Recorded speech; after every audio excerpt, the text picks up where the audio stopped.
Ask the Podcast Coach for October 11th, 2025. Let's get ready to podcast. There it is. It's that music that means it is Saturday morning. It is time for Ask the Podcast Coach, where you get your podcast questions answered live. I'm Dave Jackson from the School of Podcasting.com, and joining me right over there is the one and only Jim Culbertson from theaverageguy.tv, doing the Detroit Lean. Jim, how's it going, buddy? Greetings, Dave. Happy Saturday morning to you. Better week from last week if you're a regular listener. I've got having some nerve issues going on in my back. I don't know if I can make a full 90 minutes sitting up straight. I did get a podcast in this week sitting up straight. I was hurting by the end, so I thought 90 minutes, we'll go back to the Detroit Lean. It worked last week, right? I mean, it worked. And it was tilted the camera a little bit. So yeah, anyways, forgive my laid backness.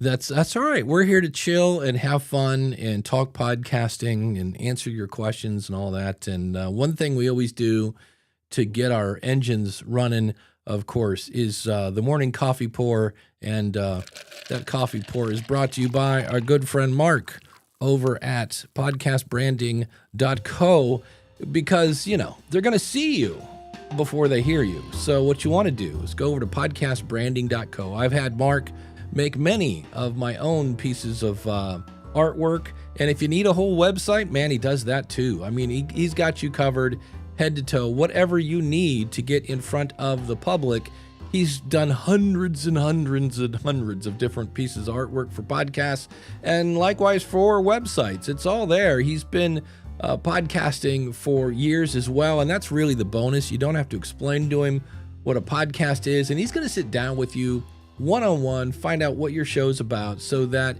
your brand matches your content. And again, that can go from the artwork, and then if you need a website to match the artwork, he can do that as well. He's a really great guy, and I don't know that I've ever had to go back and say, can you redo this again? He usually gets it right on the first time, but that's me. But check him out, podcastbranding.co. Tell him Dave and Jim sent you.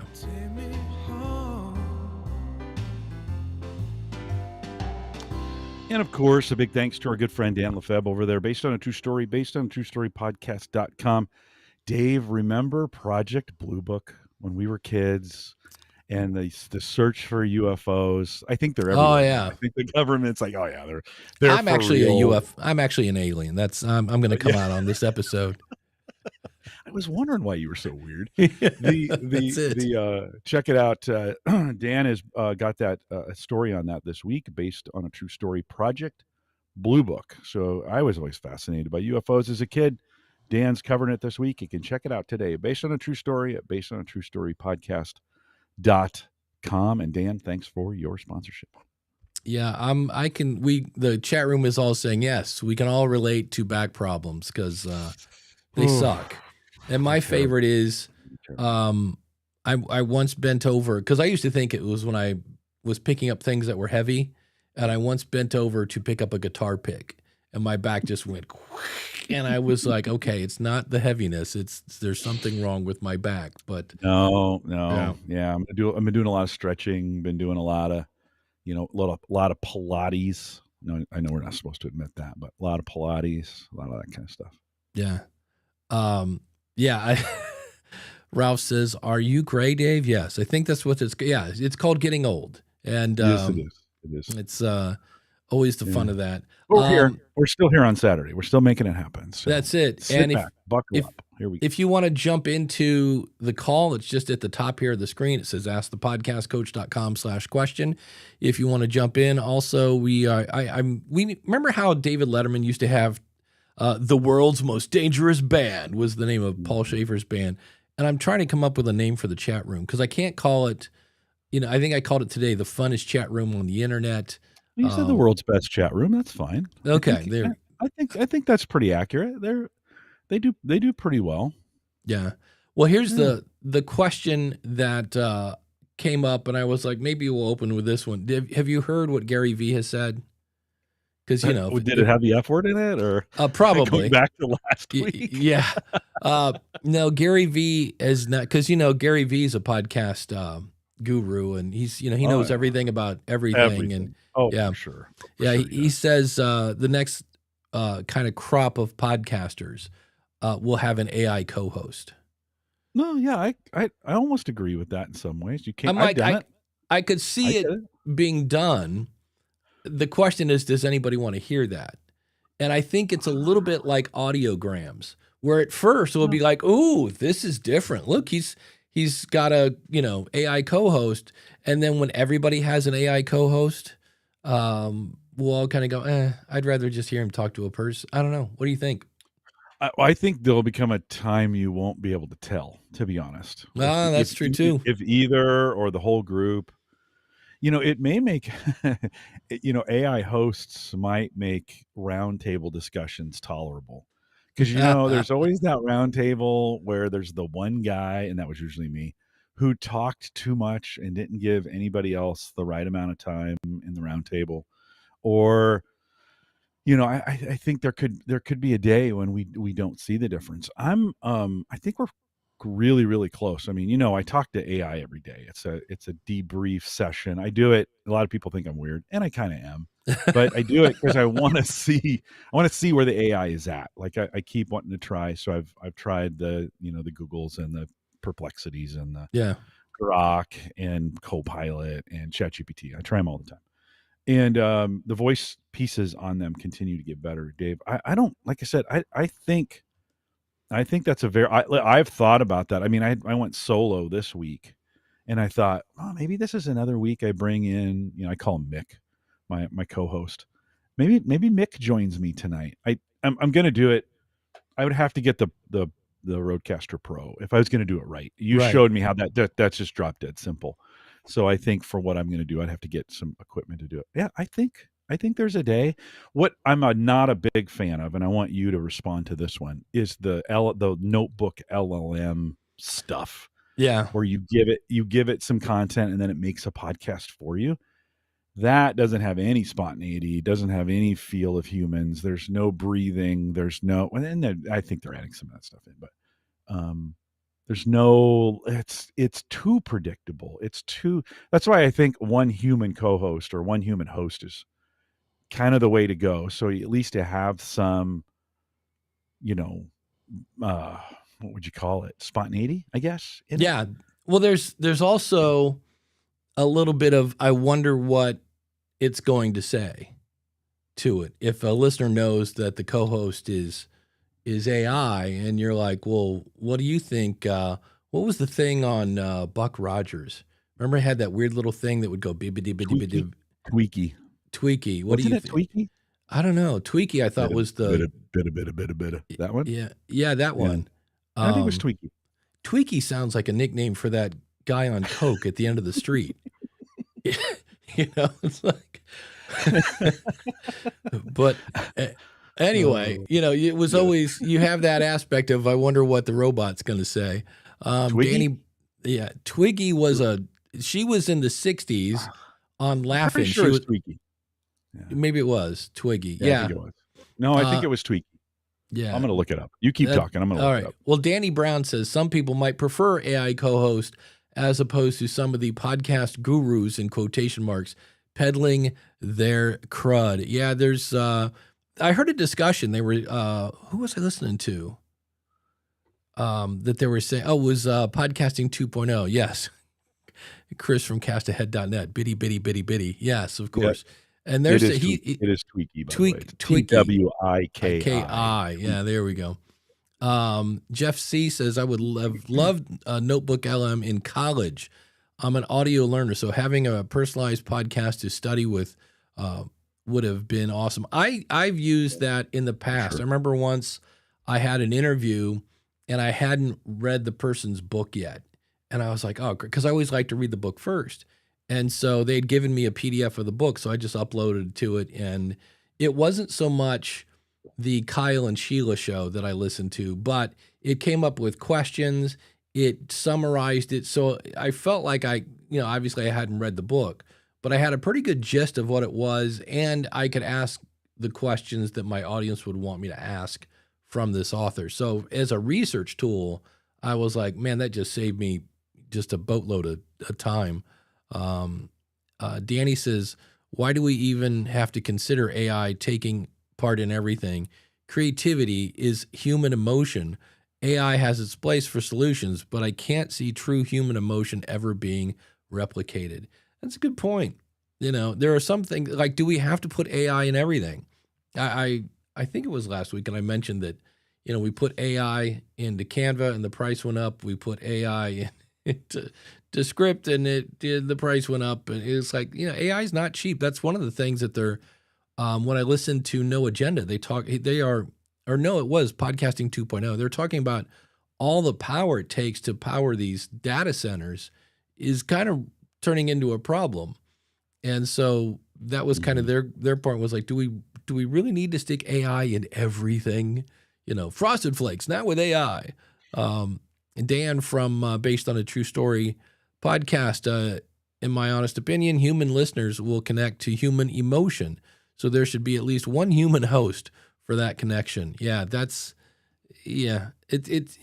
I think the AIs are getting better at emotion, friends. This is the crazy thing. As I've been talking to them longer, I think they're getting, listen, I wouldn't say it's human-like, but I think they're understanding how to relate, at least from a conversational level, how they're they're just relating a little bit better. And I think even that will eventually go away. Like I think at some point there's gonna come a time, and we're close, but it'll be hard to differentiate. Like you'll just be like, was that real? Who is that a real thing? Yeah.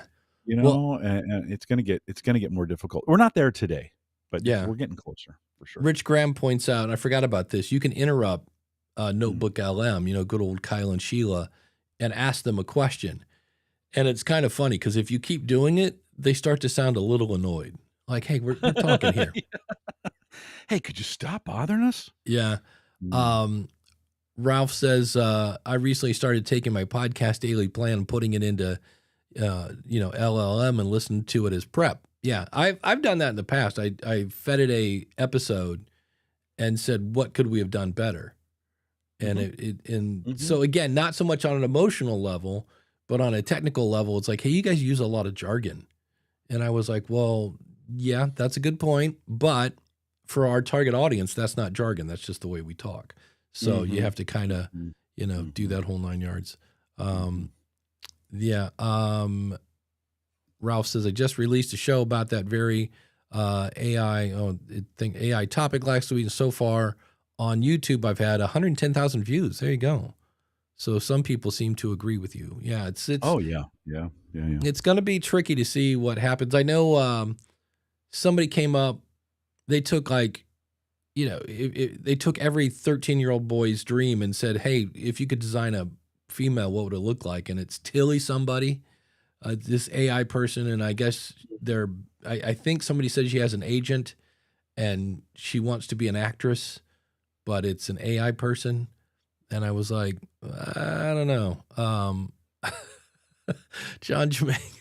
Now this I got to see. I just saw Mr. Rogers and Tupac sitting on a couch talking to each other, and it looked very real. Yeah. So, yeah. We're gonna have a hard time in the future. We're gonna have a hard time figuring it out. I mean, this will be a crisis at some point. This identity, this idea of identity, this idea of what is actually real. When the Matrix came out in 1999, I mean, that's like the premise, right? Like what's real and what's not. And if you're always in a dream and you can't wake up from it, is it any different than reality? I mean, that's kind of the concept of the Matrix. Yeah. And so if your whole world is based on AI, could you tell the difference?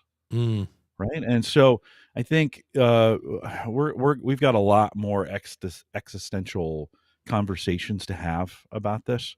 I think some of the interesting things, I think Elon is working on some connectables to our bodies, to our brains, that you can plug some things in and get a digital assist. That could be interesting because what makes us great human beings doesn't necessarily make us the best, fastest thinkers, right? Right. The way our brains are made, they're not designed necessarily to think straight logically or however like computers think in speed. We also don't have the ability to consume calories to speed them up like computers do. I think this is a lot of, a Yeah. lot of folks don't realize like you need, I mean, those computers, they're not doing this for free. They're burning, they're burning calories, so to Yeah. speak. And we can't continue to replace things in our body that allow us to go faster because we don't have the physical plant. Yeah. Our body isn't a physical plant. But imagine if we could strap on a battery, right? And on our back and then have implants that help us do some of that, Yeah. speed up some, because that's what would have to happen, right? You Yeah. can't get something for nothing or your chicks for free. I mean, you can't do that.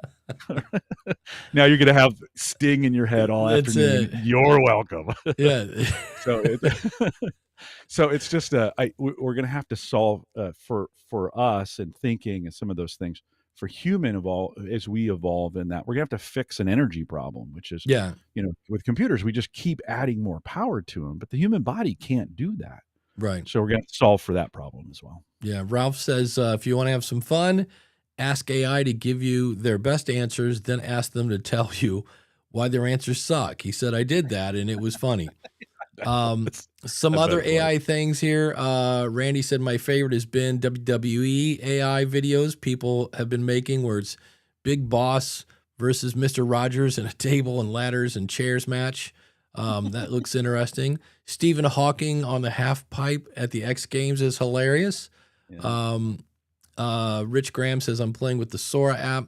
Yeah, that came out and immediately people are like, wait, you're using copyrighted things that it said it wasn't going to do, to which Danny says, yeah, nope. Dan has a great point. Humans have to learn to talk to each other more to have those conversations, though. We're getting worse and worse at that as a society. And I can say when I was at Libsyn, one of the reasons I got promoted was I know how to talk. And, we had other people on our tech support team, which are great, and they're very knowledgeable, and they're really great at tech support, but they also play a ton of video games. And that doesn't mean, but what I mean by that is they don't spend a lot of time talking to people. Not that if you're a video game, you don't know how to talk. And then Jason's like, no, that was Dire Straits. It wasn't Sting, but it was Sting going, I want my MTV in the back of that. Well, and he sang the money for nothing. He's featured on that song. Yeah. That's the amazing thing on that song. He made that song. Yeah.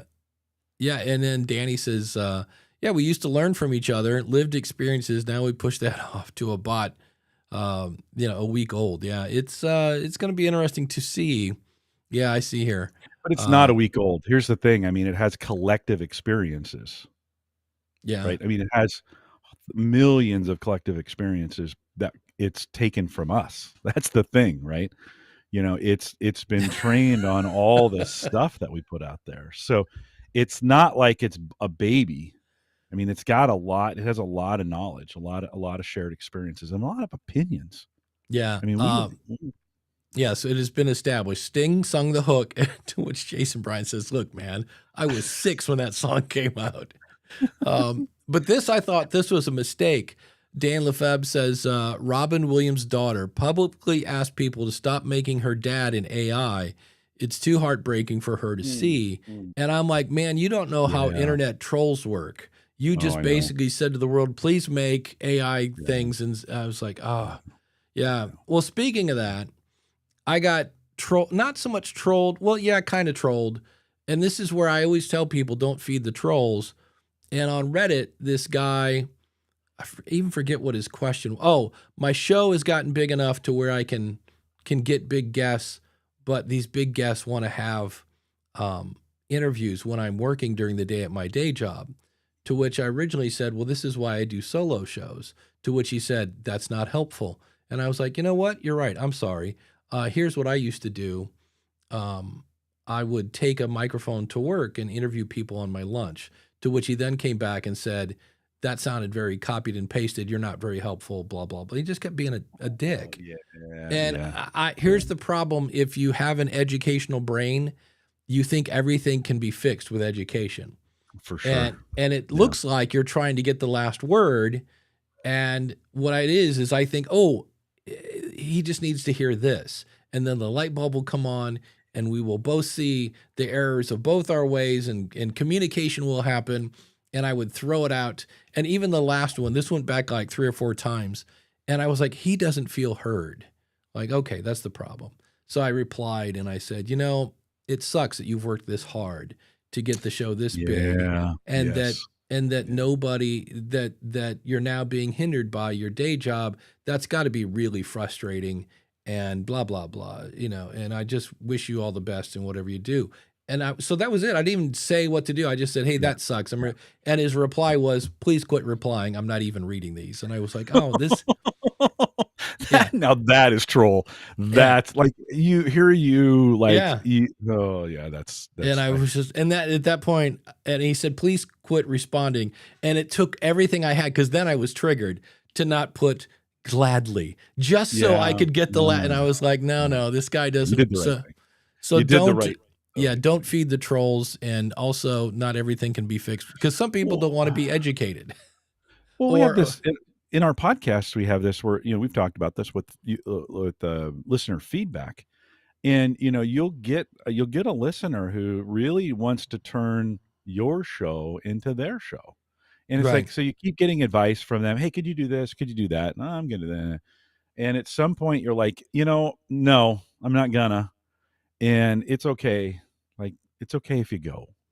We don't all have to be it. If you're even as a listener of some things, if you're doing something and it's not like what you want, go do something different, friends. Right. Yeah. Go find someone who is doing that. Need, yeah.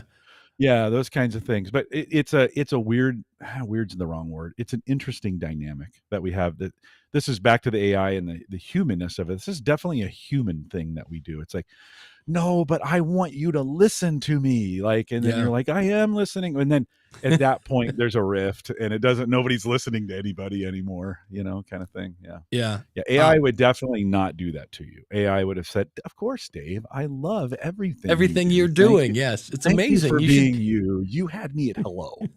Jerry Maguire. Going back to everybody's favorite song. What is the name of that song? Money for Nothing, I guess. Money for Nothing. Yeah.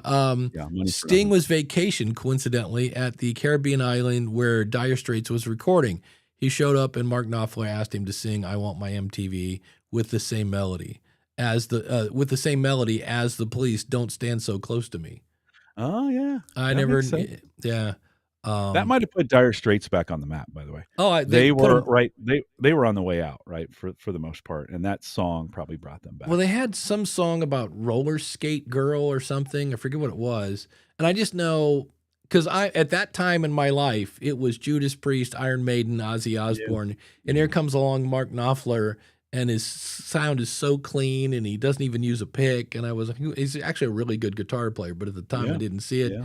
I just know it wasn't people, singing like they just got, bit by a pit bull. So I wasn't into it.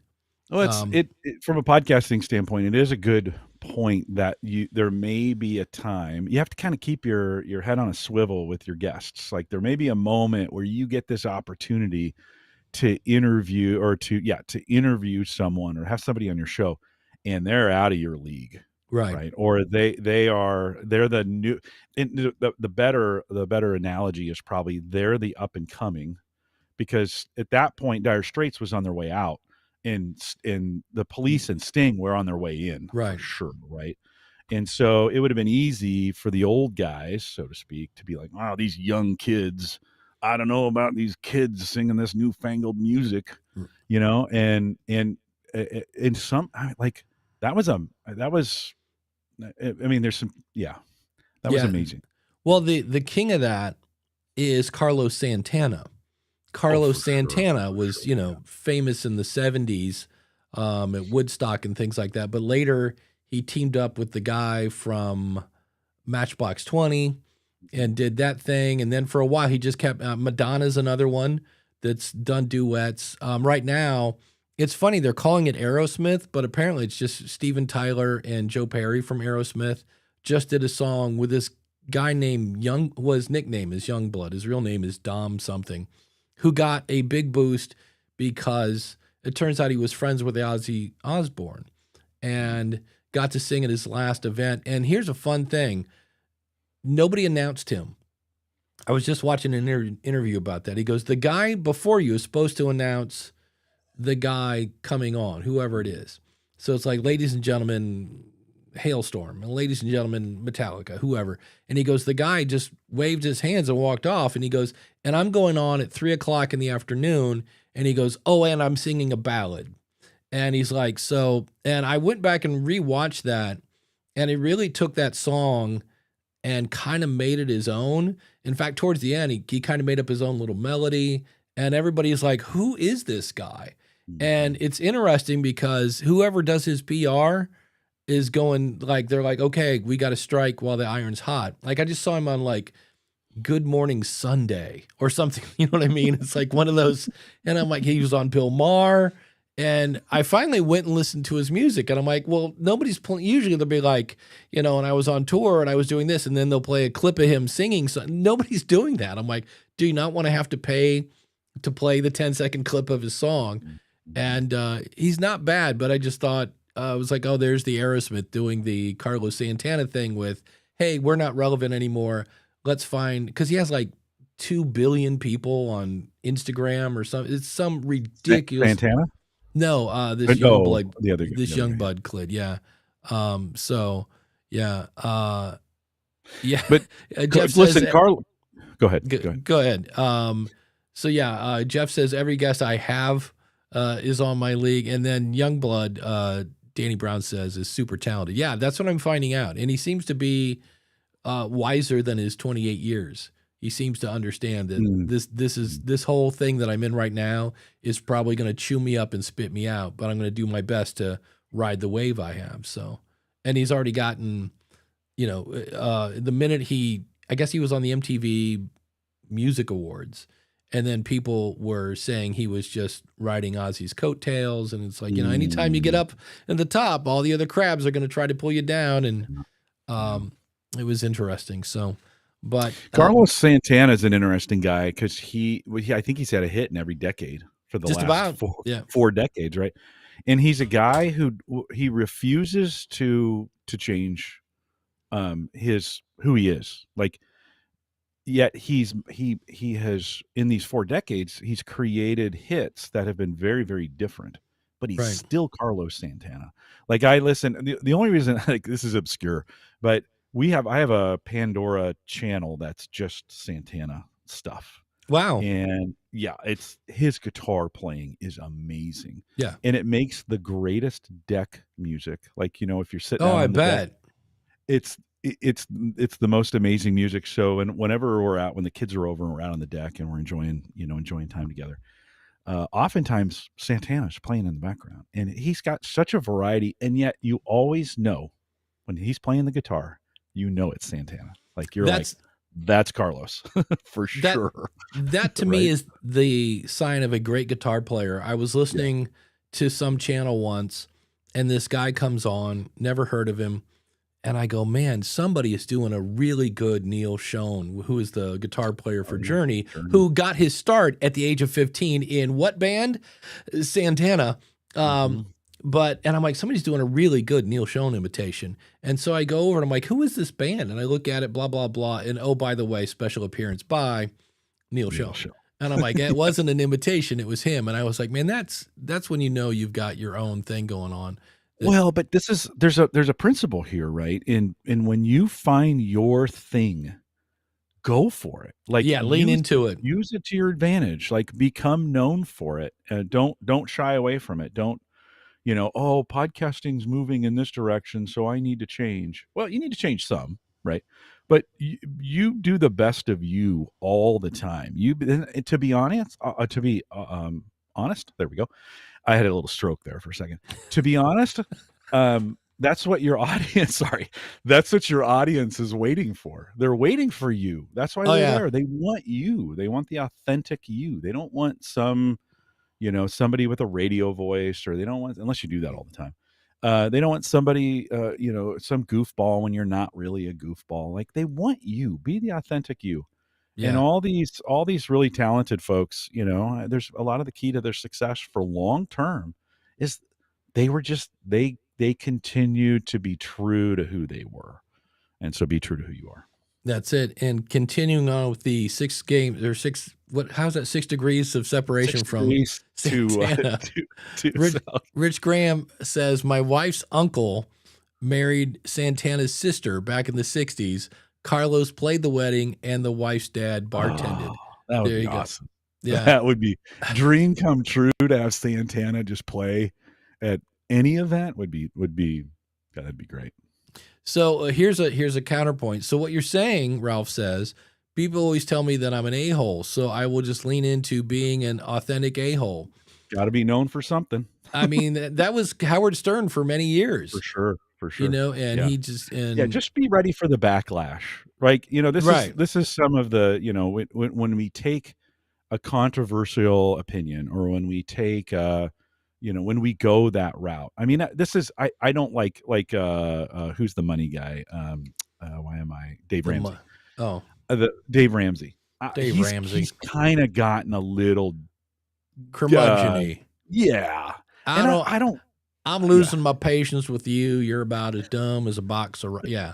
So. Yeah, and that's just not my style, right? I kind of quit listening to him because of that. So don't expect everybody's going to love that. But yeah, I mean, if that's what you want to do, I know you're joking, Ralph, but yeah, or maybe not. I mean, if that's what you want to do, jump in the pool. Just know what you're getting yourself into. If you're a lot of folks want to be a troll on the internet, but don't want to be trolled. You ever trolled a troll? That never goes well. Like they lose their collective stuff, right? I was tempted. The guy that trolled me, I had copied his question for this show, and I was like, oh, there's his name. I forgot what his name was, and I was tempted to go follow him. And I'm like, you know what? There are better things to do with your time. Dan Lefebvre says, Gordon Ramsay, right? There's a guy not known for his patience and subtleties, right? And so if you want somebody to yell at you, Gordon Ramsay, if he's not available, Simon Cowell, these are people. I think Gordon Ramsay's an act. I think he's actually a fairly nice guy. Like I've seen him in just regular interviews and he's just normal. I think he's figured out this persona to be this way. Now, I don't know. I could be wrong. Right. But Danny Brown says, being Scottish helps. You're expected to be a grumpy a-hole. If it's not Scottish, it's crap. Remember that language was designed to be angry. I'm pretty sure it was first used just to be angry. Morton Downey Jr. had a late night show where people loved him and he was a real jerk, but it seems to, and then after a while, it's funny because what makes you're going to get your audience, and there'll be a time when you go to grow your audience, and the people that like that stuff have found you. And that's it. Like you either like me or you don't. You kind of drew. Yeah. I remember when Leo Laporte, like one of the earliest podcasters, and one of the first big waves was tech shows because you had to be a nerd to make them. That was me. Yeah. I came in those days. No, I was listening to Leo back in the day. And then there came a point where Leo was like, hey, I think podcasting isn't growing. Well, no, Leo, you're not growing. Like all the nerds have found you. And they love you, and you've got this audience. But then came the serials and all the comedians and all that, and it continued to boom. Right. But like Leo, I think everybody who's going to find you has found you at that point. So that's the thing about that. I mean, Andrew Dice Clay's another guy, right? That you either loved him or you hated him, but he was offensive if you didn't like him, and he was amazing if you weren't. So. Well, and Mark Maron is a good example of this too, right? And I think he's calling it, right? But he's made his run. That's it. He's done his thing. It's at some point too, you're kind of like, I've kind of done my thing, unless even at some point, Carson said, okay, I think I'm done here. Now he's an example of he picked a format. Carson definitely had a persona that he was on the air. Like, so this is probably an example where it kind of proves me wrong. Carson on air and Carson in person are two different people, right? I mean, they're similar but they're Right. pretty different. I mean, he was pretty clean, and he was pretty not controversial at all, and Right. pretty mainstream, and that's what he chose to be for his persona. His personal life was not Oh, necessarily no. that clean, Not known right? for that clean, that sober, and kind of an a-hole. Yeah. Amazing he could keep that going as Yeah. long as he did, right? Because usually Well, that doesn't work. no But social media back then. for sure. Yeah. Yeah, for sure. So, Yeah. well, you Yeah. mentioned Mark Maron. You didn't even know this was one of the questions, so thanks for the teeing Oh, this up. nice. You're welcome. Is it time to quit 200 episodes later? I have a parenting podcast that I started in February 2022. So he's been going a little over, 3 years. It's almost at 200 episodes, and I'm discouraged by the lack of growth and downloads. On average, there are about 1,700 downloads monthly, about 250 per episode. So he's above average, about 28K listeners all time. I know that the podcast brings in some new clients, but mostly it's a resource for my current clients as a tool for reinforcing the parenting approach I teach. So it's got a purpose. The format is primarily a 30-minute lesson on a topic with a practical strategies to apply. About once a month, I have a guest. The interviews don't do better or worse than the non-interviews. I get a lot of interview requests. Yes, welcome to podcasting. With the market saturated, that's the one I'm like, okay. Especially in my niche of parenting, I wonder if it's time to let it go. And so, number one, I'm not buying the saturated thing. I don't know. It's maybe, right? Because I know there's a lot of golf podcasts. And I remember a guy once at Libsyn that started a show about golfing. He launched it, he built a website, and then wanted to know when he went to Google and typed in golf, he wasn't the number one result. And that, my friends, is a whole other episode on how SEO works. And just because you're on the internet doesn't mean, oh, look, Jim's the last person that published something about golf. He should go right to the top. I'm like, that is not how that works. But everybody kind of said, I went over to that Reddit and I kind of said the same thing. I'm like, well, wait a minute. If it's bringing you clients, like, why are you doing this? That's really the thing. Because anytime somebody says, should I quit? I'm like, what was the purpose of the show? And if they go, I don't know, everybody thought I should start a podcast. Okay, that's not really a reason to start, but like, how are you measuring your success? But everybody said, look, if you don't want to do this anymore, like if you're not having fun, stop, So, but to me, the fact that it's bringing him clients, he's got, 250 people an episode. That's, I don't know, 15, something like that, classrooms. It's a lot of people. That's one of those where you want to go to a theater that holds 300. And like I was in a theater last night, I went to the movies, and that probably held, I don't know, probably 300, maybe that. That's a lot of people that are there. But if you're not having fun, then either take a break and let people know you're coming back in 2 months or something like that. But why haven't you quit, Jim? Let's go that route. Like with Home Gadget Geeks, you've had you had some spells there where your co-hosts and everything, you had some really sad situations and things like that. Yeah. What keeps you going? That's a good question. I don't know. I don't want to. I get to the point where I'm like, I think we're done here, and then I can't do it. I can't pull the trigger to stop. Yeah. I'm like, we record another episode, or somebody contacts me and says, "Hey, I'd love to, I'd love to come on and talk about this." Or, I mean, the other night, Christian Johnson was on, and we just had a really great episode, and I'm like, this is what I love about podcasting. Right. And I just get reminded how much fun it is for me. The joy is in the interview, not in all the production stuff. And so, I mean, I do it because I have to, but honestly, some points I'd like to just be able to do an interview and just leave it, like not do any production, any podcast stuff, just leave it on YouTube. It's fine. I don't really care about that stuff. I did it for the interview. Now the guests expect a little bit of promotion. So, you got to do some of that, but yeah, it's a good question, Dave. I keep questioning myself. It's been 15 years. I've done everything that needs to be done, but then I look at a franchise like CSI, and you're like, they've done everything that could be done, and Right. yet they still continue, right? I mean, there's still these CSI crime shows keep popping up, and people keep consuming them, and you're like, well, okay. The key is, I think, is I do it because I love the interview. I love to do that part. The other Mhm. things I just do because that's part of the business. But and there's some. It's interesting at work. I'm doing in 2026. I'll do less podcasting at work than I've done in the past. But the podcast style of what I do is not going away. We're just deploying it into a different medium that won't technically be podcasting, but it's still me doing that work, which is me interviewing people.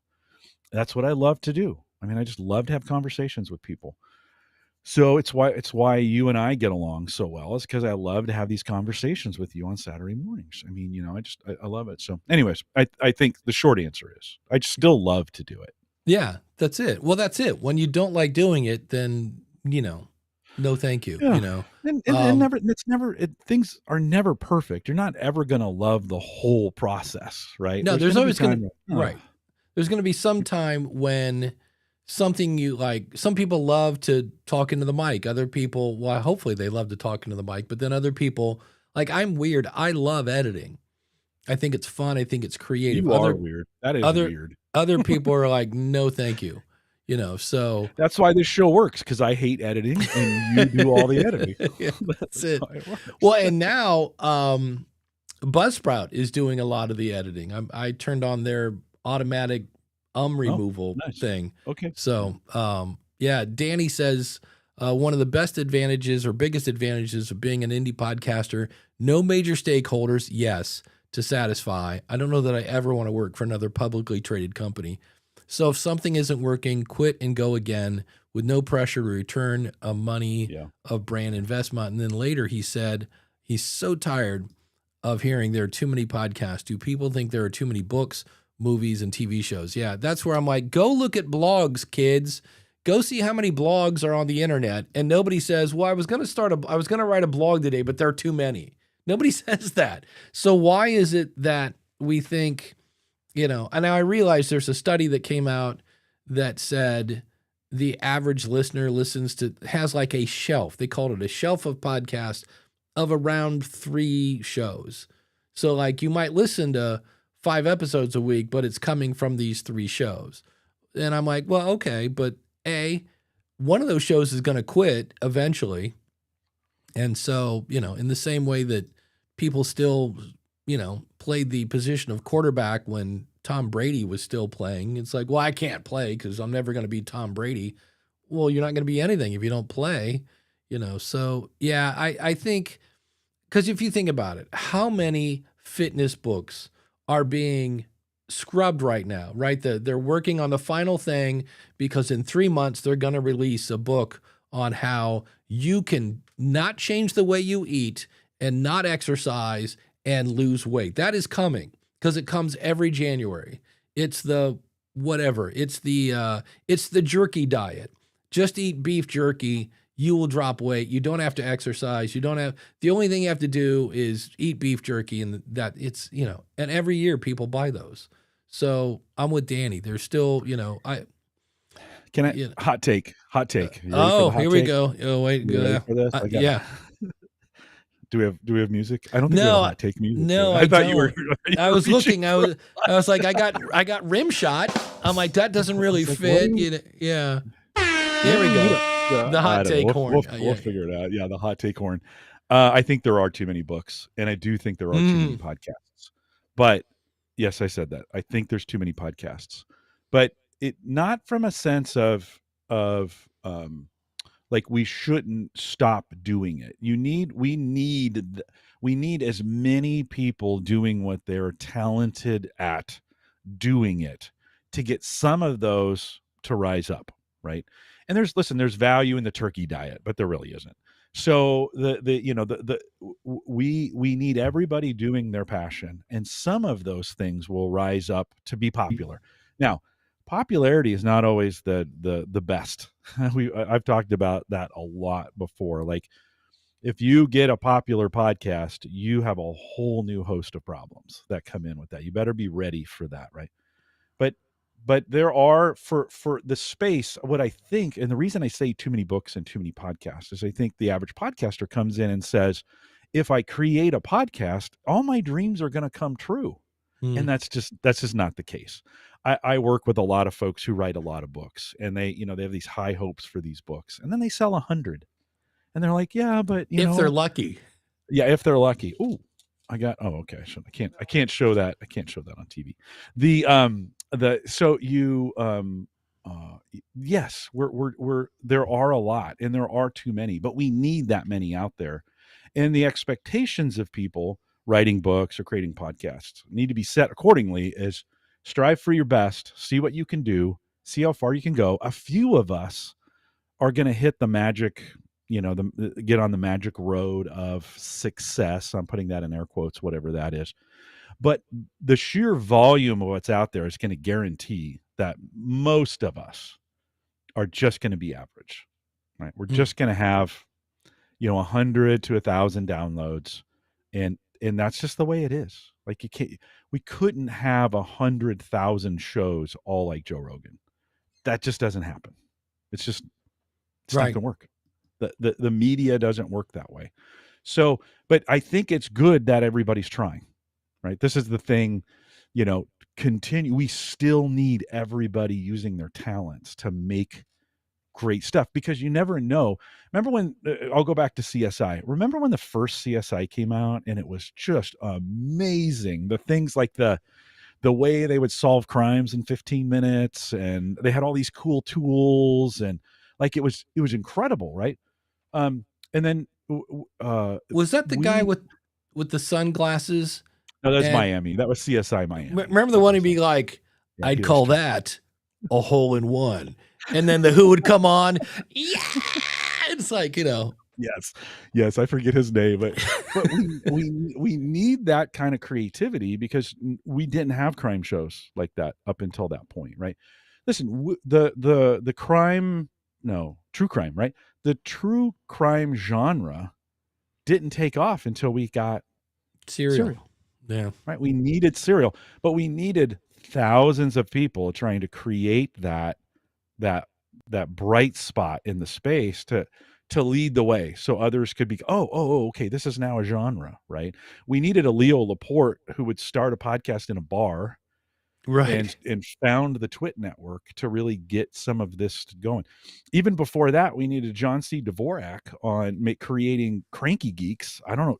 Yeah. Nobody remembers Cranky Geeks for the most part, but yeah, him and Patrick Norton, and and he would lead these things and have these guests on. That goes way back, right? But we needed John C. Dvorak to be doing those kinds of things. So I never want to discourage anybody from getting into this. Just know your place in this world. You may be the next thing, but we wouldn't know that if you didn't try. So you got to try. Yeah. Chris from castahead.net says, this guy named Dave Jackson once said on my podcast, anyone can make a podcast. Not everyone can make a good podcast, which is still true. I believe. But good, even good. I don't think Rogan's podcast is good. No, I don't. I don't either.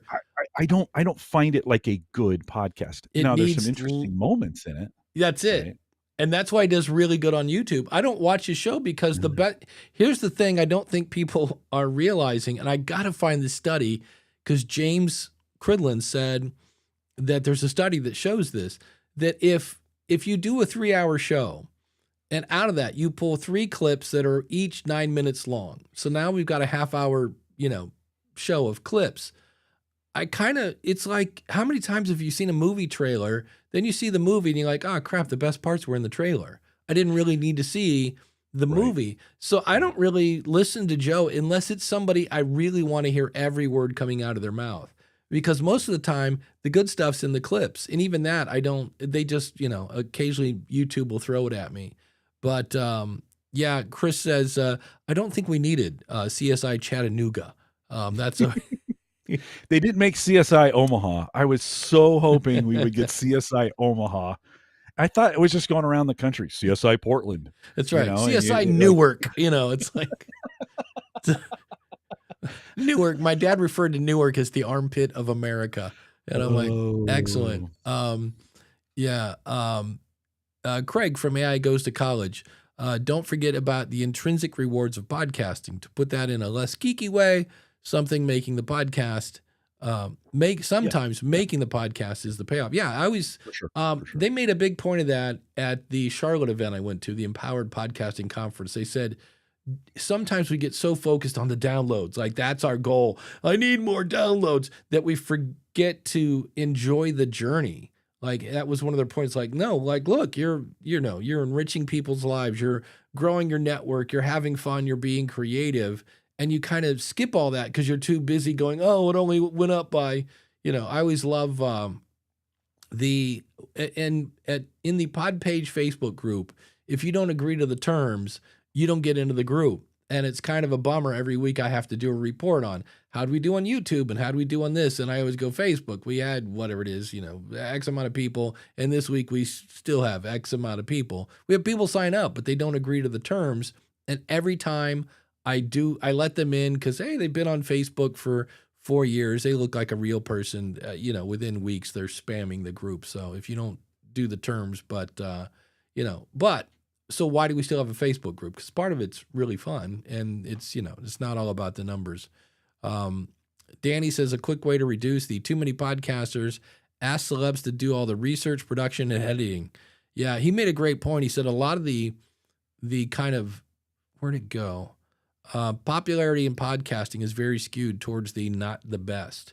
Yeah, so there you go. Yeah, I go kind of crazy when I watch Joe Rogan, and it's not very often. Is because the whole time I'm going, why is this still in here? Like, why did they, when my favorite is, I just watched one where it was Lionel Richie talking about Michael Jackson growing up. And it was weird because he said, here's when things started getting weird. And I was like, ooh, I didn't expect Lionel Richie to say anything negative about Michael Jackson. And they were showing a video, and for some reason they couldn't show the video or parts of it.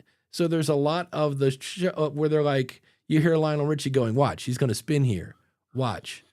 Yeah, that's okay. And like, if you're not seeing that, and even when I was watching it, they weren't showing the video. I was like, why is this in here? And then finally he explained that his brothers did something where because he was the little kid, and they had told him that girls were coming to get him. And so he would run and hide. And that's when Lionel's like, that's when things got a little weird. He's like, when like you find him in a closet, like, why are you in the closet? He's like, because the girls are coming. And it's like, okay, well, what's wrong with girls? My brother said they're coming to get me. I'm like, okay. John Jamango, who's from New Jersey, says, I call New Jersey the skin tag of the United States. I can say that because I'm born and living in New Jersey. Craig from AI Goes to College, Steve Jobs, he thinks, said the journey is the reward. Yeah, although I'm pretty sure he got that saying from others. And also he had, billions in the bank. That's that. Oh, I think that's been said for 100,000 years, right? From that standpoint, it is. Listen, there's great value and great benefit into the process of things, right? Yeah. And it always boils down to expectations. What are you trying to do here? And what do you, if we take Hollywood as the example, you fail more than you succeed. Oh, and man. That's just and then sometimes you get hot, right? Back to CSI real quick. Jerry Bruckheimer, is that how he pronounces it? I think that's it. Yeah, that guy. Like that guy, everything he touches for a while, everything he touched turned to gold, right? And so he was just a talent. I mean, he worked super hard during the 2000, in the 90s too. I mean, the dude's been amazing, but he, you just never know. And there's lots of failures in there. And for every CSI, there's 17 shows that never made it, that were probably just as good, but for whatever reasons, that didn't have the right money, didn't have the right people to grease the skids, didn't have, it was the wrong time. You start to think, like, for things that weren't ready, it's just, sometimes it's just luck, so there is a amount of that that it's just Yeah. luck in some Yeah, ways. for sure. You know, let me see here. We did that. I'm trying to catch up with the chat room here. Yeah, Danny says as podcasters, we'll never know whose life was made better at a time For when they sure. needed it. You know, just by something we said. That's our legacy and the success right there. Very much true. Chrissy from Creating Great Grooming Dogs says researching an episode is an excellent for personal development. Yeah, Mhm. absolutely. That's half Yeah. the fun in my Yeah. book. Yeah. And for us old guys, it staves off dementia. So, you know, there's That's that. it. Exactly. There's that in there. So, gentlemen, keep your podcasting going. We want you to remember who we are so you can show up on Saturdays. That's right. And for the old people, it also helps stems off dementia. Get it? Okay. And also it helps stems off dementia. Okay. So Did I mention it stems off dementia? you know who doesn't have dementia? Our awesome supporters. They're awesome. We love them. You can see them by going to askthepodcastcoach.com/dementia. /dementia. Okay. That wasn't even on purpose. Oh boy. Pull it together, Dave. Pull it together. Awesome. All right. Then it's awesome people like these are people that don't have dementia. Yeah. Who are these people? I've never seen this slide before. Are they new? It's like, do you remember Tom Hanks did the Mr. Short-Term Memory? Yeah. It's a skit on Saturday Night Live. We should probably thank our awesome supporters. Yes, there we go. All right. Well, also the show is brought to you by the School of Podcasting.com, where you can get courses, coaching, and an awesome community. Use the coupon code Dementia. No, I'm just kidding. Use the coupon code Coach, and that will save you on your first. Actually, it saves you on all the months. By the way, that's like you get whatever it is, 20% off, and that's for like the life of that subscription. So it's not just the first month. And speaking, if you have a podcast and you need some honest feedback, check out podcasthotseat.com. You could be next. And if you go to askthepodcastcoach.com, you're looking at Podpage. And if you want to try Podpage, go to trypodpage.com. Want to learn Podpage and see what it's all about? Go to learnpodpage.com. And the fun part of working for Podpage is you have to learn really quickly how to not pop your peas, because there's two in the name of your company. If you need more Jim Collison, and hey, who doesn't? Well, then just head on over to theaverageguy.tv and check out his show, Home Gadget Geeks. And it's time for the Wheel O' Names. So if we go over to that, who will it be? Will it be Ross Brand? Will it be the girls over at the Flame Alive show? Will it be Chris over at Cast Ahead? Will it be Ralph from the Financially Confident Christian? We're going to spin the wheel, and it looks like it's going to be John Muntz. If you want to check him out, JOHNMUNTZ.com. John, thanks for being an awesome supporter. And again, you can be an awesome supporter by simply going over to askthepodcastcoach.com/awesome. And if you're like, why would I do that? Well, maybe we saved you some time or saved you some money or made you think about getting a cognitive test maybe later tomorrow. Maybe we saved you a headache or keep you educated. Just go over to askthepodcastcoach.com/awesome and you can be an awesome supporter today. And if you let's talk, we haven't talked about this. Before we move on, let me just preempt to this and say, hey, listen, my father suffered from dementia. Oh, yes. If we've triggered some things for you, maybe you've had a family member and it's a serious, like that's a serious thing. And I know we made fun of it and we made light of it. And if we offended you in some way, sorry. The intention was not that. And we know people suffer from that as well. And it's a horrible disease. Yeah. My dad had it. I got very lucky. It sounds weird. The last time I saw my dad, he thought I was my brother. Yeah, it's hard. And then looked at me, who he thought was Doug, and said, how about that, David? And my sister started to laugh, and I just went, I'm like, shut up. Yeah. And I'm like, yeah, how about him? And he just gushed about me. And I was like, where's this been for the last 40 years? So, it's a real thing. And for some folks, it's really hard. Gentlemen in our space, there's been a lot of talk health wise about how do you, there are things you can do to prevent that as you get older. And so there's a lot of conversation about that as well. But if we did offend you, we apologize for that. It's a very serious thing. Yeah. Anyway. I heard eating McDonald's helps fend off. Is that not true? No, I don't think that's true. Doggone I don't think, but it tastes good for like 15 seconds, and then it's instant regret. Like if you ever wanted to feel instant regret, right? Big Mac. That's it. That's why the word "big" is in there. It's a big regret. It's a big regret. I think we're still on season 1, episode 500. I think this is 548, if I remember right. Because somebody asks here, hey, all, I'm transitioning my podcast to seasons. I have about 60 episodes published. Can you share your experience doing this? What do I need to keep in mind? I'm thinking of my first 60 episodes will be season 1, and the next batch will be season 2. So to this, I always ask, why? Like, what is the benefit of seasons? And if we go back, you brought up Serial. We've talked about it before. That was really the first show I know of where they said, we're taking a break, and they had a team of like 19 people that was flying all over the world. And so consequently, they're like, we need a break. And so I get it. That's why they made seasons.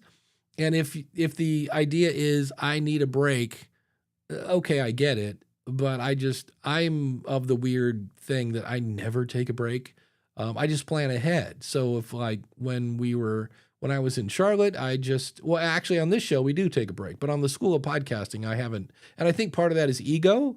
And part of that is it's fun to say I've never missed an episode in 1,005 or whatever I'm up to. Crazy, Dave Jackson. That is crazy. Yeah. So 1,000 episodes and you've never missed a week. No. And I think part of it too is like I listen to Podcasting 2.0, although I think I will still listen to that show, but it doesn't do what it did in the early days. I still love Dave and Adam, but it's more the Let's Talk programming show now, not so much Podcasting 2.0. And I'm just not getting much out of it because I'm not a programmer. But every Friday, I go to Walmart to grocery shop, and that's the show I listen to because they release on Friday. That's one of the few shows that, hey, it's out. I'm going to listen to it right now.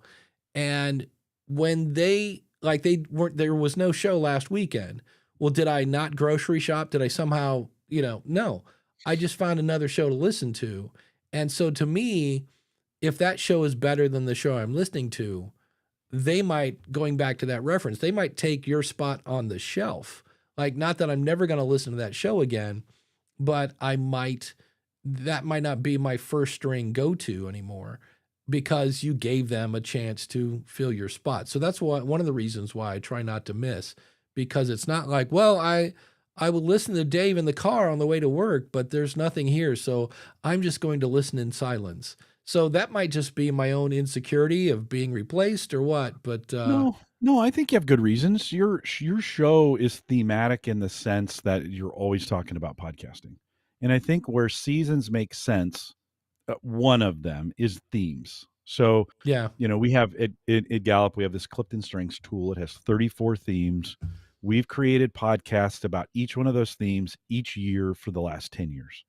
And so it gives me an opportunity to say, oh, yeah. Hey, in season 3 of Theme Thursday, we covered this topic for all themes. And it makes it easier to break down. We created theme pages for each one of those where it was like season pages, season 3, season 4, season 5. It broke down similar content into logical order. So I think there's some moments or some kinds of podcasts where seasons are very applicable and they make sense. I don't think you need them to take a break, friends. I mean, just take a break. I mean, if you want to do it that way, that's fine. If you want to say, hey, I'm ending season 1, I'm going to take a break for 2 months and come back for season 2. If that makes sense for you and for your audience, by all means. But you can take a break without having to change your seasons. You can just take a break. Just tell your audience, we're going to be gone for a while. We'll be back in November, Right. like whatever. But the seasons are really good. I mean, we've taken advantage of them. Also, Dave, we've been podcasting. We've had a podcast at Gallup for 12 years. In back, at season or year 3, I thought, we better start breaking these down by something. Otherwise, it's just going to be one big giant pool of podcasts. Mm-hmm. So we went back and re-seasoned everything, a little salt and pepper, re-seasoned it, and put them together in seasons. And it also gave the ability for me, because we didn't use episode numbers, to have something to identify, for me to quickly identify that podcast. Oh, that's season 12 episode. Well, we did use episode numbers, but they were in the seasons. So you could say season 12, episode 8. I kind of knew where that was in the mix. So there's another reason, to use seasons if you think you're going to. It's not hard to do. And you just have to decide, do you want to do it? The hardest part for me sometimes was not remembering to put the season information in the podcast when I published it. Right? You're like, oh yeah, that's right. This one's got seasons. So I think there's some logical and some beneficial reasons to use seasons. For you, it doesn't. That's not. I love that you have 1,000 episodes. Like we have, we're probably 600 or 700 in over those 12 years, and it'd be great to say, yeah, here's 800. So you definitely use not having seasons to your advantage by saying, I have 1,000 episodes. Yeah. Right. Well, Danny says, as I did more podcasting and recording, I learned to make certain shows in seasons due to the research needed, guest booking and recordings. And he says, it's so nice to be able to switch off, unwind, and see what's working and what's not. I'm waiting for the next episode of In and Around Podcasting or anything featuring Mark Asquith. I love Danny's, it's something 1 minute podcasting tips. I think I got that right. To me, it's the Danny Short Show. Which is getting longer. I know he said he was going to start doing that, but yeah. So tell Mr. Asquith he is missed. I always enjoy hearing his take because he's just got a wide range of history that, and he usually he's another kind of, without being an a-hole, very much a straight shooter kind of guy. Chris says, I'm realizing that I have a few favorite shows and a bunch of backup shows that I listen to. Yeah, I have my first string, and this is why I usually was not a fan of podcast apps that made a queue, but I'm using Pocket Cast, and if you're kind of a first string, it automatically adds you to the queue. So I just keep listening, and then if I go in and I'm like, oh, this is my last one, then I'll actually go in and I'll go into my marketing shows and I'm like, oh, and then this is where titles really come into play. And I'm like, oh, okay, that looks good. Add it to the queue. So I kind of have do you have any of that like that, Jim? First string and second string podcasts or? Oh, for sure. Yeah, no, for sure I do. But lately I've only been able to get, with the time restraints, I've just been able to get to 2 of them. One of them are 15-minute podcasts daily. So those are the quick ones I listen to every day. It's news related.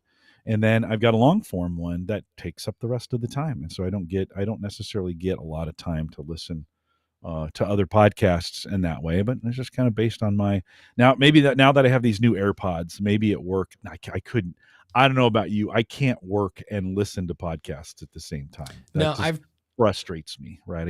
I get frustrated because you're trying to do 2 things at once. And then all of a sudden you realize, I haven't been listening to this thing for like 25 minutes. Yeah. I have no idea what they're saying because I was concentrating on something else.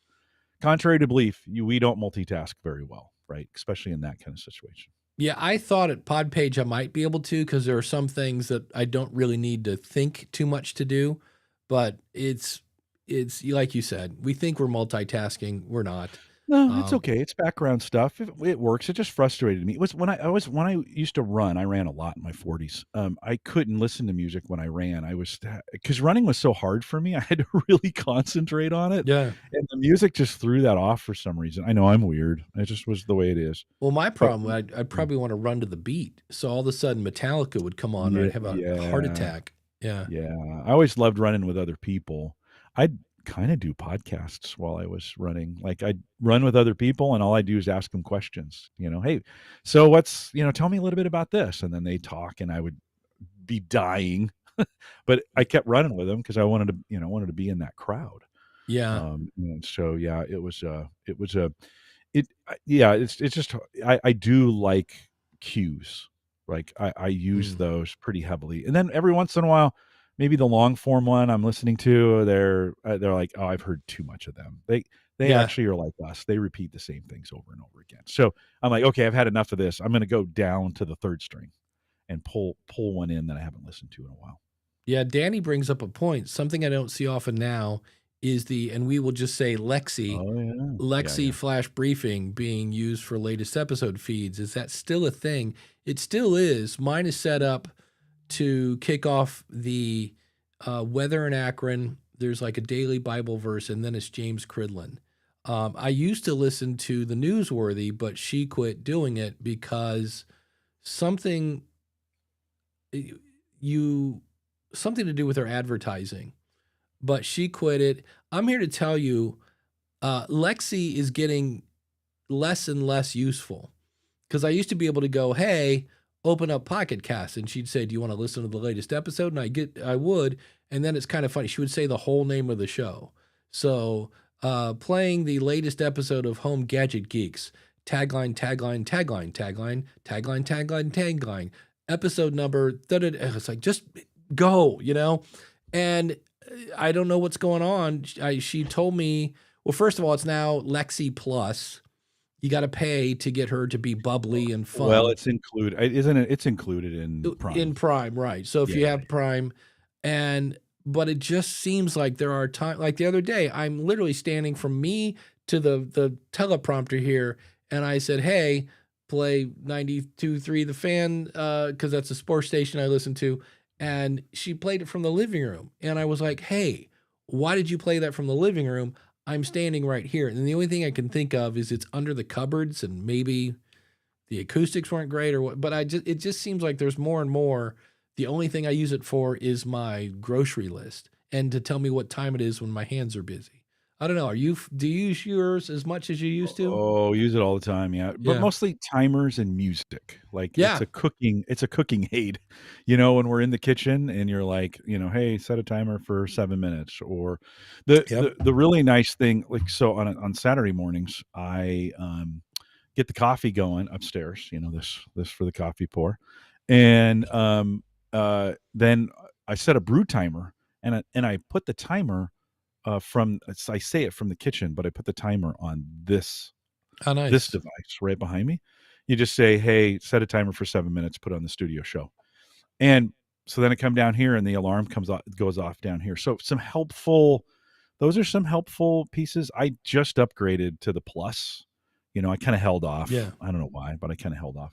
So we're still kind of figuring out some of those pieces. I don't find it a particularly good home automation assistant. Home Assistant, the application Home Assistant is much better at that. But yeah, it has its place. I mean, there's some things that it can do. If you're an Amazon Prime subscriber, you might as well. Right. It has its place, right? It's one of those things that has its place. For some, I can see it, very, very handy if like had home automation for shades, if you're in your home, if the shades were home automated, you could say, hey, bring the shades down 50% or the lights. We use it a ton for lights, right? Turn this on. All the studio lights here, almost everything is on there. My shed power is on there, so I can say, hey, turn on the shed power, and it'll turn that on out there. So yeah, it can be helpful. It's great. Rich points out until the internet goes out. And For then sure. nothing works. Yeah, sure. I got home last night and the AT&T was having a bad day. And all of a sudden I was like, I went and I'm watching YouTube in the living room, but it's on like 480, like the lowest like DPI possible. And I'm like, what is going on? And then I pulled it up and I could see where it was like I had a stream, but it wasn't much of a signal. So I rebooted my router and it came back on. Speaking of fun toys and hardware, you have a new piece of hardware. Yeah, a couple new pieces. I think I talked about last week. I picked up the iPod Pro, no, AirPods. There we go, AirPods Pro 3. So the newest version of this. I bought them because they're not that much different than the 2, but they do have some enhanced translation abilities, right? So put them in your ears, turn on the live app on your phone, the live translation app on your phone, and Bob's your uncle. You're off to doing translations. The bummer thing was, and last week I realized you have to have a phone with Apple Intelligence for that thing to work. And I'd been nursing my iPhone 12 along. I like that. I loved that phone, and it worked perfectly for me. And I was going to hold on to that thing till its death. Like I was going to nurse that thing along and get another 6 years out of it. Probably not true, but I was going to get nurse that thing along. Well, this encouraged me to make the upgrade to 17, and I went with just a regular 17. So two cameras, 256, not orange. It's black. You know, the pros are like orange and gray, some weird colors from that standpoint. If you're thinking about making an upgrade, the 17 Pro is a nice rig. You'll pay $1,300 for it. But Wow. yeah, this is real money now. When your phone is more expensive than your computer, like my phone was more Yeah. expensive than the Mac Mini, like you're like, oh man, it's just didn't used to be that way, but it is. No. It is now. But this week, so what was cool about this, Dave? So put the earbuds in, and then at work I use the Audio Technica TP. Oh, what's the one TRS? No, I've said this 1,000 times, and for whatever reason, it's the over the ear headphones. I have Oh them right yeah. here. Over the ear headphones that have the big mic. Yeah. BPH1. There we go. BPH1 from Audio Technica. So earbuds in, live translations on, headphones over the earbuds, and then I called 2 friends, one who speaks Portuguese in Brazil and one who speaks Spanish out of Mexico City, and I just surprised them and said, "Hey, let's have a conversation. I don't want any English." And they were like, "You sure?" Like, "Yeah, let's do this thing." And that's kind of a life-changing experience from a translation standpoint. Like, still not, this is not Star So Trek Universal Translator stuff, right? But go ahead, ask your well, question. this is where one guy was in Portugal, the other guy was where? One in Brazil speaking Portuguese, and Okay. then one in Mexico City speaking Spanish. And they all Both could understand languages each supported. other? No, no, no. Well, these were Okay. separate. These were separate Oh, calls. okay. These were Oh, I separate see. calls. But nonetheless, you could So understand them. they're speaking to me in Portuguese or Spanish. I'm replying in English, but Right. they both know English, right? Obviously, if they were calling me, they Mm, knew some English. They could have done it the other way on this. right. One of the interesting things about this, so it's not Star Trek Universal Translator good yet. Like it's not like you're speaking and then all of a sudden it Right. kicks in, right? It translates on your phone. So I put the phone up in a place where I could see it and watch the written translations first. And those are pretty good. It's right now Apple Intelligence is supporting 5 languages by the end of the month. So and mostly like Portuguese, Spanish, French, German, and English. And then at the end of the month, I think we're going to get Mandarin, Chinese, or Mandarin, Japanese, Korean, Thai, something right along those lines at the end of the month here. So some pretty big languages. And then what was interesting, you can download little hints to your phone so your phone can process it a little bit faster. The written translation's pretty good, and then it starts speaking it to you in your ears, which is Mm, super cool. Now, Apple's not the first to do this. Okay, so you can, if you're not an Apple fan, you can do this. I think you can do this on the latest Google ones or Bose or yeah. whatever. They're not the first, but I'm just saying it was pretty good. Dave, the interesting thing, and I was telling you this in pre-show, the interesting thing is not that it can do it, but it's interesting how our brain shifts to listening differently when we do this. So as they were talking, I was reading what they first started saying. So you would see the translation come across. By the way, about 15 minutes into the conversation, they totally forgot we were doing this and they just started talking. Like it was not, it was not, they weren't trying, sometimes, when you're being translated, you slow down, you Right. speak more clearly, you write those kinds of things. They kind of forgot and we were just talking. But in my brain, what would happen is I'd read their sentence coming in, and generally we get the gist of what they're saying in the first part of the sentence. So I would start thinking about what I was going to say back. When they ended, I could start saying something, and the last part of their sentence was being played in my ears. So I could hear kind of what they said in the last sentence. And then it that odd, awkward translation problem that sometimes Yeah. we have where there's this silence, right? It's like the satellite communications, the old news guys that just stand there for a second waiting, the weather guys that are out in the storm. Tell us how it is, Bob. Yeah. And then Bob just stared at the camera, and then he's like, Right. "Oh, hey, Nancy," and it's like Yeah. it's just this long, awkward pause. That kind of broke the awkward pause to be able to have those conversations in two conversations, about 45 minutes long. We had some interesting. I mean, it was not just the canary is yellow. No, I mean these were like long conversations about significant things. Them only in Spanish or in Portuguese, and me only in English, and it seemed to work out pretty well. So, some really cool technology coming. I think this is going to fit in the podcasting space somewhere. And Yeah. I think, for most of us today, we can only interview people in our own language for the most part. And imagine when this gets a little bit better, Yeah. the ability to, you could be interviewing somebody in Spanish, and imagine being able to have a couple different tracks. Like, so you could have a track where you're in English and they're in Spanish. Let's say it's a Spanish person. You're in English, they're in Spanish. And for people who know both languages, they could get that track. For people who want the Spanish, you're in Spanish and they're in Spanish. For people who are in English, you're in English and they're in English. Like, imagine how cool that could be. Now, there's a little bit of this going on YouTube, right? There's a new, if you haven't Right. noticed, there's a new language option inside of YouTube. So if you go to YouTube videos, most channels I think have been enabled for it now. Instead of subtitles, it's now called languages. You can click on that and they're dubbing, and it used to be 13. I was looking at my account this morning. It's like 20 some now, 20 some dubbed languages that are out there. I think we're getting super close to this being very, very functional Yeah. across languages. But how cool would that be? Richard wants to know, does it give you text so you can reply in their language? Let's see. If I knew it, I could. It does, and in the app, it does translate what I'm saying back to them in their language. So I think it's like a messaging app. So I think they could go in and be watching what you're saying, and because this is the whole idea, right? The whole idea is they didn't make these for podcasting.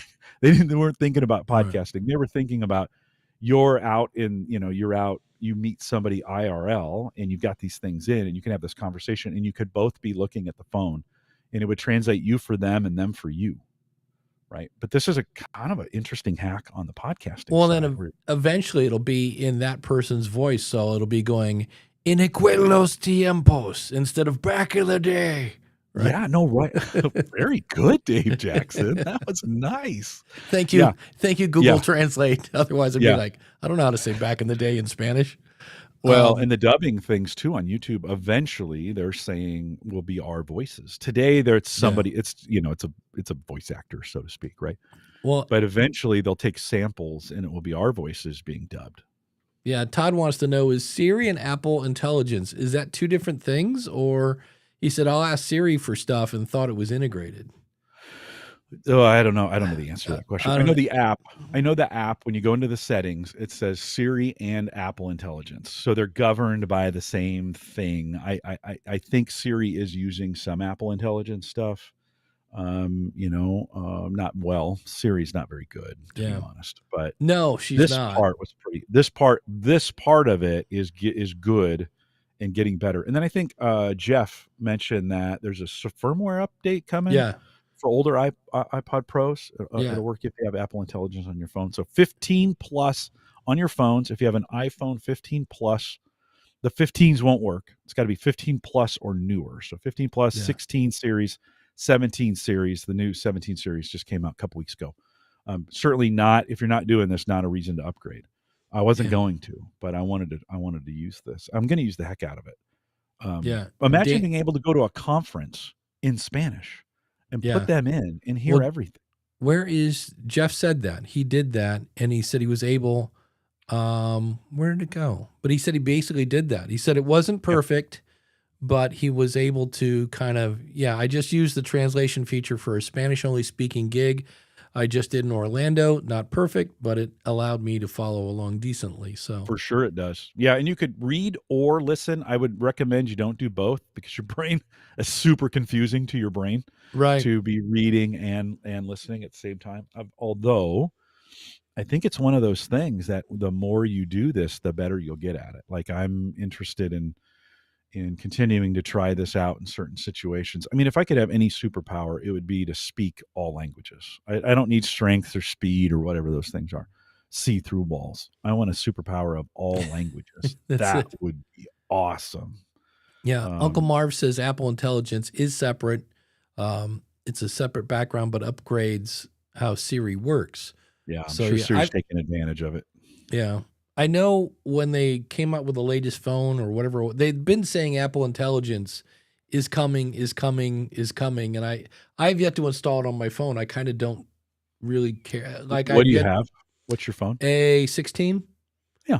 Okay. Yeah. and I'm like, I've not heard anybody going, "Oh, you have to install this." I would install it because I think it could make Siri a little bit better.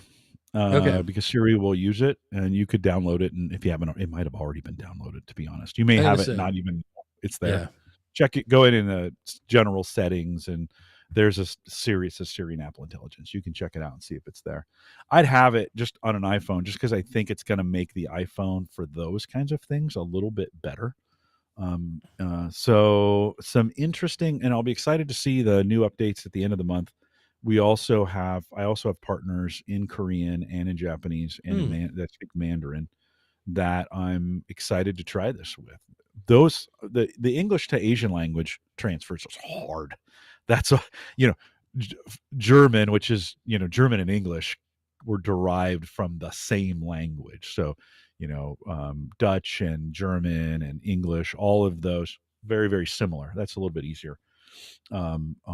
French a little bit different, right, from that perspective. But when we get into the Asian languages, those are much harder translation yeah. problems to solve. So it'll be interesting to see how well they do in that space. Danny said he's still waiting for something that can handle a Scottish brogue. That's they haven't figured that out yet. You know what? Beer handles that really That's well. it. Just drink a whole bunch of beer and then just laugh a lot. That's the way you handle Scottish. Yeah. Randy Black says the full version of Apple Intelligence is coming, but isn't really here yet. They've delayed repeatedly their new Yeah. voice assistant that is fully AI powered. Yeah. So PowerPoint will translate through captioning. Yep. Yep. Let me do Yep, a it will. presentation to Mexican academics who didn't speak English. Yep. You already mentioned YouTube is dubbing. So pretty soon we'll just be able to talk to everybody about everything, and that'll be wild. Be interesting to see. Yeah, the days of the universal translator are coming. I mean, we saw that in the 60s in Star Trek, right? And Right. you'd be like, "Oh, that's kind of cool." And it's taken us a long time to get there. Yeah. Last 5 years for translations have been big. The Microsoft Mhm. translator on your phone is pretty good. You set it down, hit play. It's got, it's like table tennis. On one side is you and the Yeah. other side is them, and it's listening in both languages. And so you could put your phone across. Some of them assume you're going to hold that phone up and look at it. The smart ones are like, hey, I'm going to lay my phone down on the table, and the person's going to sit across from me, and we're going to have this conversation and read it. Some of them are playing back audio too. You can turn Yeah. on the audio part of it and say, play the audio in this language or whatever. We had a Japanese foreign exchange student here, a high school student, a month ago, and we almost exclusively used the translator. Like, it was pretty amazing. I was But for wondering. podcasting, this could be, it needs to be faster for podcasters. Like, imagine if you and I were doing this. But, and I don't know why we haven't seen a podcast service do this yet. Why we haven't seen StreamYard or Ecamm or OBS or whatever, where they offer in-ear translations based on channels. So, Hmm, say I speak Spanish, why can't that be embedded in this where right. you're hearing me back in English? You could turn that on, and I'm hearing you in Spanish when I enable that and turn it on. I think that's got to be the next thing in podcasting.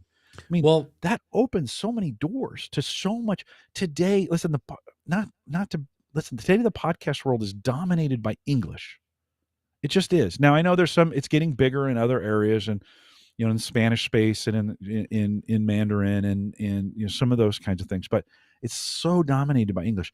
Dave, imagine the world that could open to you if you could have guests that didn't speak English.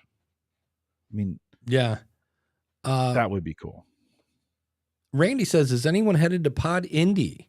I did not know Pod Indie was going on this year. That's weird. I know Brad. I would have helped promote. Really weird. Okay. I'm not at this point. It's a month away. I got a month. Come on, I Dave. might go. Wow, that's really weird. I've not heard a peep about Pod Indie. Huh. I never remember this one. Boomcaster. I know Danny uses Boomcaster for live streaming. Does live closed captioning. Not sure if it's multilingual, but the option is there. So, yeah, because I've never tried Boomcaster, and I know Danny uses it and loves it. I tried Riverside this week at Podpage. It kicked me out of at minute 1.5, and then halfway through, the guy I was talking to, his video just got really soft and then turned to zzz. That was it. So he jumped back in, and we were able to finish. He was on his built-in mic, which was a bummer. But to their credit, I was able to go into their text editor and remove all the stuff where it messed up. And then I was able to, I had to apply what in Descript is called Studio Sound. So their AI editing, polishing tool, because it made his, when he was using the built-in microphone, it made his stuff sound much more presentable. But then I wasn't using the AI stuff to polish my sound because it sounded okay, but it made him much louder than I was. And I went to export and say, hey, level out the volume on this stuff. And it said, we can't because you're using the, audio polishing on the guest. So I then had to go into my track and polish my audio, even though it didn't need polishing, just to make it as loud as he was. So in the end, it worked. But I have used Riverside. Now, also keep in mind, they just rolled out new features. Now you can say, like, remove the boring parts of this show, and it will do it for you. And I was like, oh, I always say that. As soon as they roll out new features, what is followed is called bugs. And that's what I had. And so give them another 2 weeks. They'll probably work out the bugs. And I also need to email them and say, hey, this was not handy to have people kicking me out and that whole 9 yards. So, yeah. So yay, Riverside. I love the technology. It was, like I say, their technology helped clean it up, but it was not and that was for Podpage. So, your crappy, technology makes my brand look not great. And, luckily Brendan was like, no, as long as we were able to get through it. But, anyway, what is coming up on Home Gadget Geeks? Yeah, you got a little preview of it here just a second ago. So we talked about the AirPods. We talked about the 17, and I moved from T-Mobile to Visible. I never thought I'd go on one of those. Oh wow! Visible is a Verizon sub. I don't know what you call them, right? It's like Cricket, some of those other things. So I made that switch from T-Mobile to Visible. Remember the old days of switching phones, Dave, when it was like a whole day? Oh yeah, right. Not so much anymore. Anyways, we'll talk about that. If you like that kind of stuff, homegadgetgeeks.com. It's available for you right now. I see. I went over to podindie.com. He's calling it AI for content creators, which is why Craig is there. Craig does AI Goes to College. Yeah, it's all AI. So it's not really Pod Indie, although it kind of is. But if Craig's going to be talking all day, I might go listen to that. Because if I'm going to listen to somebody talk about AI, it's going to be Dr. Craig Van Slyke. Very cool. On the School of Podcasting, it's question of the month time. I totally forgot that last week was the last week of the month and totally forgot it. But we were talking about how long did it take you to go from idea to launched podcast? And I have yet to even hear the answers. So I'll be doing that later on this afternoon. And of course, we're here every Saturday, 10:30 Eastern. AskThePodcastCoach.com/live. If I get brave, I might try Riverside for this 1 week, just as it's, the live streaming part was pretty easy, but on the other hand, if it ain't broke, don't fix it. So, and I'll just do all my things that are driving me crazy on Podpage side, but who knows? But thanks as always to the chat room, to Mark over at podcastbranding.co and based on a true story podcast.com. We'll see you next week.